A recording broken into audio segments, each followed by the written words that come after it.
Hey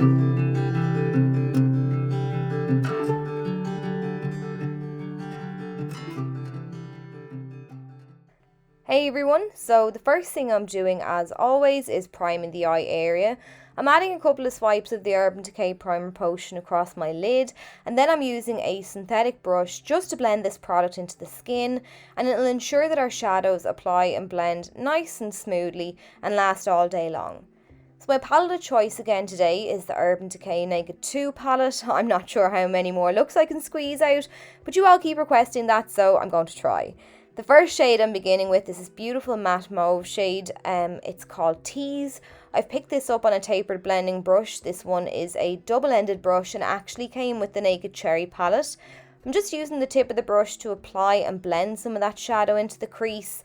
I like this brush because it's tapered to a point and it allows you to be quite precise with your eyeshadow application, but it's also good for blending as well. So when I've laid down my colour in the crease, I'm angling the brush to the side and I'm using the body of the brush then to buff and blend the shadow upwards and outwards towards the arch and tail of the brow. So I'm happy now with how that looks, so I've picked up a little more of that tease shadow and I'm tapping this down along the eyelid. This doesn't have to be perfect, I just want a light wash of shadow along here because I'll be adding a shadow on top of it. I'm using it as sort of a base. Then I'm switching the brush around and I'm using that small dense pencil brush side to smoke some of the tease shadow down along the lower lash line. I want the shadow to frame the entire eye, so I'll apply with the pencil brush side and then I will turn the brush around and blend it out with the fluffy side.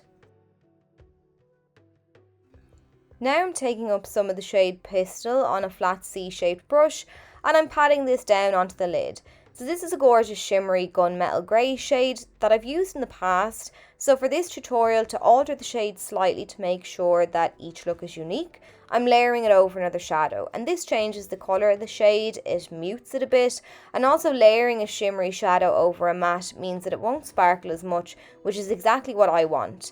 And I also applied the shadow dry so it wouldn't be too shimmery. I'm taking that Pistil shade this time wet now and I'm using the tip of the C-shaped brush to push this into the lash line.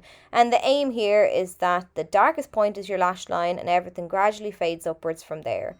So I'm just going back in now with the fluffy brush with no product on it and giving that crease area a little blend to make sure that the lid shade and crease shades blend seamlessly into one another. Next then I'm taking the shade Black out, it's a matte black, and I'm using an angle brush to begin lining the upper lash line. I start in the middle of the lash line and work my way into the tear duct, just pressing the brush down, and then I start on the outer corner and I bring it across from there to the centre where I started. I'm taking another blending brush now, a tapered one. This one is smaller though and more dense, and I'm using that to fade out the lash line. I want a really nice smoky feel to this look, so I'm running the brush back and forward over the shadow just to soften it out. I do still want definition there though, so I'm going back in now and relining the upper lash line, right in close to the lash bed again. Again, as I mentioned before, you want this area to be the darkest and then the shadows to fade out from there.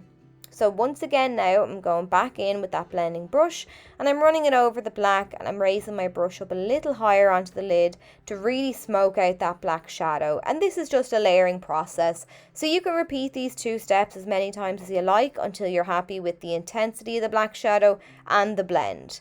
So I'm happy enough now with how that looks, so I'm just going back in and then I'm relining that upper lash line once again for the final time. No more blending. I'm using the black eyeshadow now to line the lower lash line, so I'm tapping this down from outer corner right into the inner corner, and this is something that I don't really do with black. I usually just like a little definition on the outer third, but for today's look I'm going for a really bottom heavy sultry smoky eye, so I'm really going to build that black up along that lower lash line and then really buff it out. So I'm using the C-shaped brush now to get right in at the lash line and smoke out the shadow, and because this brush is smaller I can be a little bit more precise with it.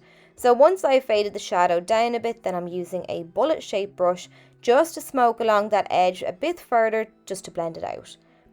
Then I'm going to line my waterline. I'm taking the Urban Decay 24/7 Glide On Eye pencil in the shade 0. It's just a black and it's an absolute classic at that. I'm closing my eye around the pencil and I'm running it back and forward inside the eye to coat both the upper and lower waterline.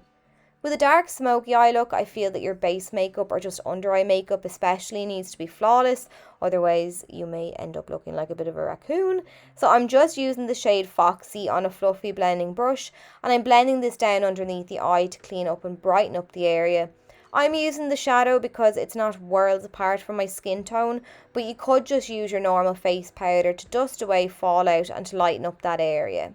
So I've reused the same volume Eyelure lashes from last week, and now I'm using the Urban Decay Lash Freak mascara to blend my own lashes in with the false ones, and I'm also liberally coating the bottom lashes. So the last shadow then I'm taking is called Booty Call, and I'm using this on a flat brush just to add a little bit of a brow bone highlight.